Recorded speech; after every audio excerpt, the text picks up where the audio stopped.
জাতীয় নাগরিক পার্টি এনসিপির সিনিয়র যুগ্ম মুখ্য সমন্বয়ক আব্দুল হান্নান মাসুদ সমন্বয়ক পরিচয়ে বিশৃঙ্খলা করার দায়ে আটক তিনজনকে কেন ছাড়িয়ে এনেছেন তা জানতে চেয়েছে দলটি। ২১শে মে বুধবার এনসিপির যুগ্ম সদস্য সচিব সালেহ উদ্দিন সিফাত এই কারণ দর্শনার নোটিশ পাঠান হান্নান মাসুদকে। নোটিশের জবাব দিতে তাকে ৩ দিন সময় দেওয়া হয়েছে। নোটিশে বলা হয়েছে, গতকাল মঙ্গলবার ধানমন্ডি থানার আওতাভুক্ত একটি আবাসিক এলাকায় সমন্বয়ক পরিচয়ে বিশৃঙ্খলা করার অভিযোগে ৩ ব্যক্তিকে আটক করে ধানমন্ডি থানা পুলিশ।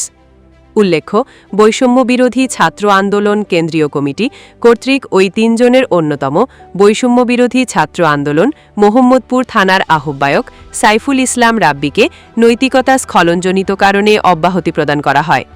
এতৎসত্ত্বেও আপনি সংশ্লিষ্ট থানায় উপস্থিত হয়ে আটক ৩ জনের মুচলেকা প্রদান করে থানা থেকে তাদের জামিন করিয়েছেন।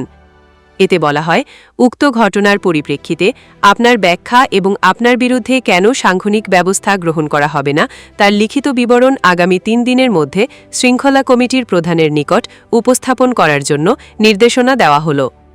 এর আগে গত সোমবার মধ্যরাতে ধানমন্ডির ৪ নম্বর সড়কে প্রকাশনা সংস্থা হাক্কানি পাবলিশার্সের মালিক গোলাম মোস্তফার বাড়িতে ঢোকার চেষ্টার অভিযোগে বৈষম্য বিরোধী ছাত্র আন্দোলনের ৩ নেতাকে আটক করে পুলিশ। প্রায় ১৩ ঘণ্টা আটক রাখার পর মঙ্গলবার বিকেল ৩টের সময় আব্দুল হান্নান মাসুদের জিম্মায় তাদের ছেড়ে দেওয়া হয়।